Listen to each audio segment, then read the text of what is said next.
Hello everyone. So today I'm going to start my first proper build in Planet Coaster 2. This is a Mayan style temple inspired build with a water ride going through it, and it's probably going to be about a 3 or 4 part series.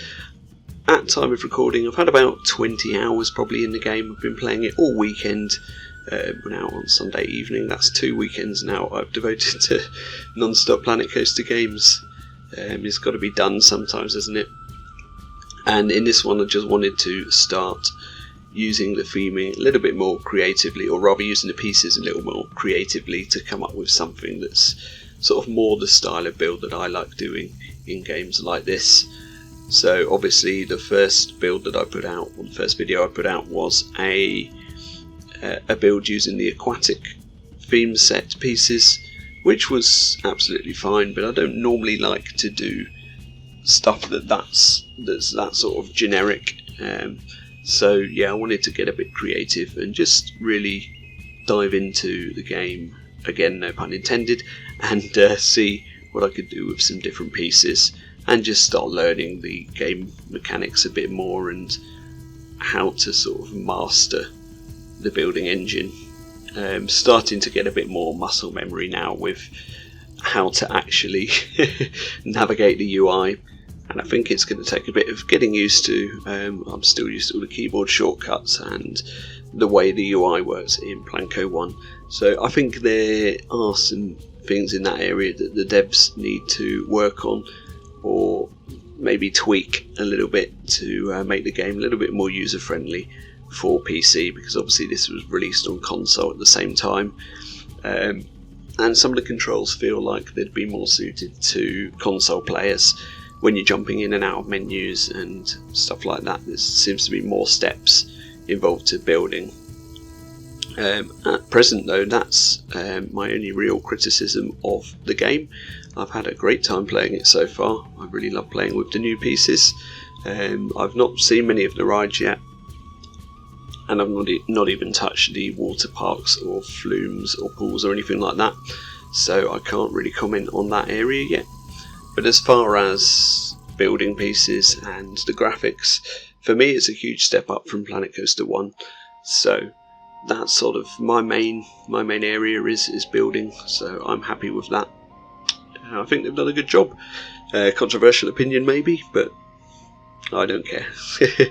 Let's talk about the actual build then. So you can see there's now a log flume drop going through this archway, and I decided that the wide boat ride was just too wide, what I wanted, and I wanted some more exciting elements like the drops and the log flume, so I switched it out and went for this. At the moment the layout isn't complete.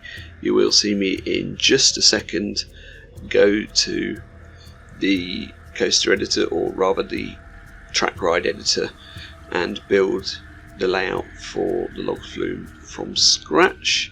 And I spent quite some time perfecting this layout so that it sort of stayed within this blueprinted area of the raised terrain. You can see some of the attempts I've had as well where the log flume track has dug out in the terrain because I've got the tunnelling on or whatever it is, and that's just how it goes really. It took me quite a lot of attempts to find enough room for it to squeeze through and get back to the station, but yeah, I'm pleased with the final layout, and it's a nice compact sort of blueprint. Well, it's not a blueprint really, but it's a nice compact layout, and it's not going to be too much work hopefully to theme up this whole area, because that was the main thing. Sometimes you can do a huge big ride and then it just takes you ages to theme it, unless you just want to put plain brick walls around it or whatever. But obviously with the detailing that I'm going to be doing in this build, I didn't want a huge space to work with, especially as I'm new to the game. With the track as well, I've sunk it into the ground a bit, so the ground is actually raised up, because you can see that the path sort of goes below the trough of the log flume here. That does get changed, so well, I think the path stays the same, but I sunk the log flume in a bit to the ground and then just went round digging out all the terrain where the actual trough is. and I think that looks far better to sort of see it sunken into the ground. I think it's more realistic as well, to be honest. And then I started building the queue line, which you can see I've just done there. Not really keeping up with my own footage here, but I'm pleased to say that I've actually started getting quite a bit better at using the pathing tool in the game, and I found the path and the queue line for this ride much easier to put in than last time I tried to work with the pathing tool. So that's something. It's good to see that I'm making a bit of progress with what I'm learning with what you can do in this game. So the next thing I'm doing then is building another sort of archway for the entrance to the ride and the queue line. There's going to be a separate entrance and exit, so we'll just do it like that, and just modifying the pillars ever so slightly for a bit of variation, and using quite a lot of the decals as well. So we've got some standard dirt decals, but we've also got some really cool moss pieces. I didn't even change the colour on them because they're absolutely perfect for this theme. Just to make it look like this is a sort of ruined temple or temple ruins, and yeah, it just works perfectly as well. These stone pieces are also brilliant. It's just so many pieces like this that I've missed from the first game, pieces that you just don't know you need, and they're really game changers, to be honest. It's completely different to anything that I've really built before in a Planet Coaster game, or a Planet game rather. There's quite a lot of pieces like this actually in Planet Zoo, if I remember rightly, but obviously we're doing everything custom here, so I'm using a lot of the Viking pieces, in fact, for this build. I think this miner tool that I put in is from the Viking set, but it's not strictly fitting the theme that we're going for here, but it's close enough, I think. And I just needed some sort of scary statue that can breathe out fire as you go down the drop of the log flume, because I felt it needed a big finale moment, and I didn't know what else to use. I had to look through the props, and yeah, I just decided that would be fine. But yeah, the Viking piece is very versatile, mostly recolorable, the ones I've been using, and they work perfectly for this style of build. That was really cool. Having a little bit of drama with the path here, because for some reason I had one straight edge and one curved edge, and I didn't want that, so I suffered a little bit trying to get it all rounded.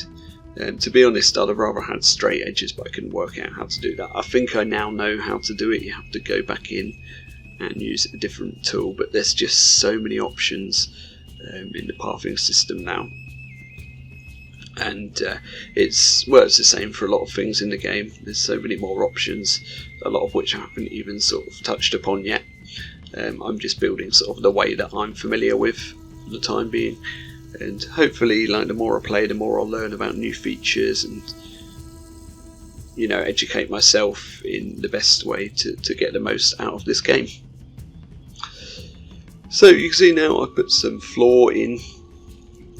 That's pretty straightforward, really, just using one of the standard floors, just doing it the usual way, and placing a load more decals and stone pieces on this outer wall. So you can see the building is starting to expand around the ride, and we're actually starting to get something that looks a little bit like an actual building now.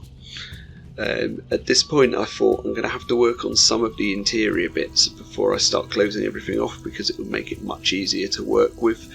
So I decided to build a wall with some windows dividing the queue line and the station, which I think is a really fun element. As you're queuing up for the log flume, you will see the station through these windows. Obviously everything will be dark and dimly lit, which makes it all more mysterious and exciting. And then I decided to add all the clutter elements and the little theming props and pieces to the entrance area for the queue line. I thought I wanted to start with a good bit of theming in here to set the scene for the ride. We just use pretty generic stuff, so crates and barrels, but there's so many more choices in this game, and again all recolorable pieces. The ropes look really good as well. We had them in the first game, but I've used them here and hung some Viking baskets from them, which are pretty fun, I think. What else have I put in there? Just all sorts of little clutter, really, whatever I could find. Sometimes you just have to scroll through the pieces when you're doing something like this and actually see what there is. It's always so fun when you get a new game like this to discover all the new pieces. It's one of my favourite things, actually. I was really, really excited the first time I looked at the game. I just couldn't wait to start building. But yeah, I guess the honeymoon period will end eventually, and it started to get to that point actually now, because I realised that I cannot have fully dark interiors, and that is because I'm playing on GeForce Now, on not the top tier membership, but the premium one, that's the cheaper one. I'm not spending all the money on the top tier membership, but it does mean that they give you like a 2020, is it sorry, it's, I can't remember what they are, but the 2, 3 or 4 Nvidia cards, but not the latest ones. Basically, I've got a 1050 in mine, in my laptop, so it does actually play the game, my computer, but it struggles a bit even with that first build. I did that before the game was on GeForce Now, just using my computer's processor and GPU, and it really struggled, so I didn't want to carry on frying my computer, so I decided to get the GeForce Now membership again and do it like that, let someone else's computer fry for my piece heavy intensive builds. But anyway, the point that I was going to make is that I didn't realise that the dark interiors were only available if you have a graphics card that supports ray tracing, and I don't, and this GeForce Now membership that I've got doesn't seem to run on a system that supports that. So unfortunately we're not going to have the dark interiors, which is a real shame, but for the dark ride sections we can just put it to night mode, same as in Planco 1, and I don't think it's a problem because it still looks an awful lot better. The lighting at night is still a lot better, and the lighting in general is still a lot better, so I think we're still going to get something that looks really good once this is complete.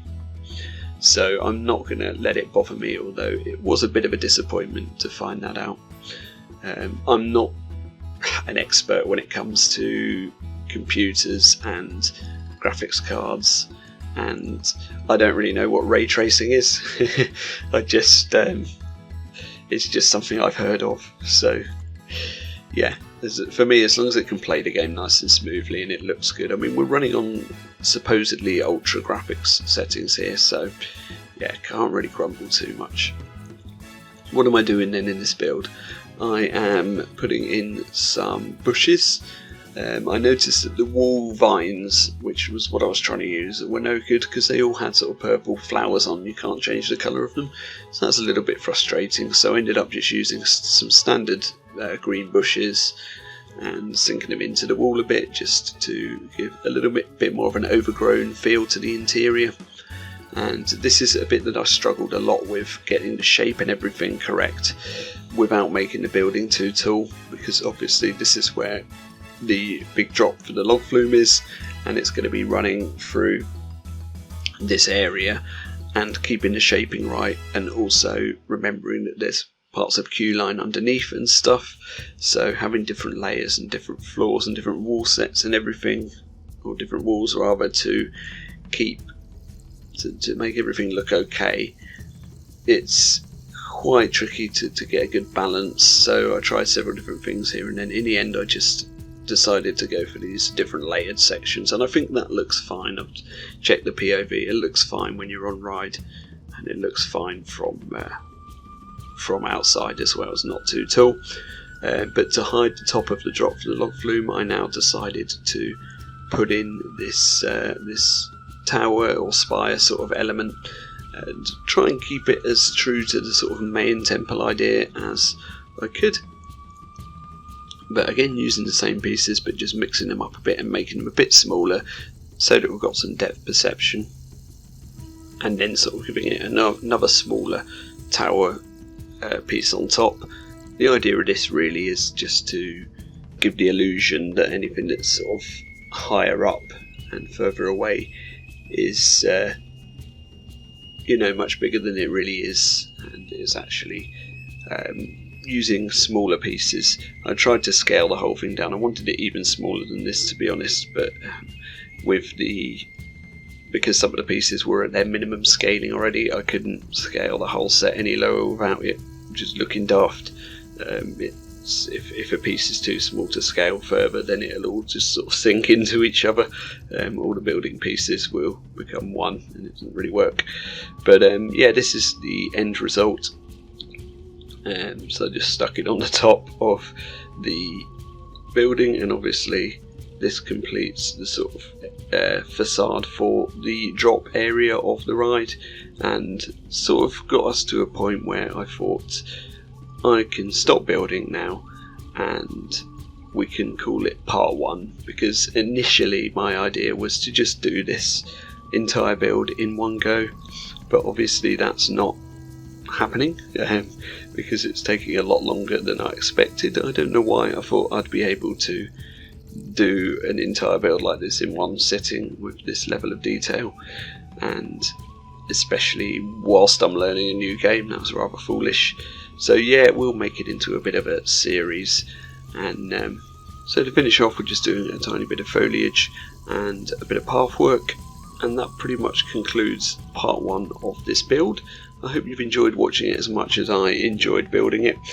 Really happy to be playing in Planet Coaster 2 now, and I will see you all in the next one. Thank you very much. Bye bye.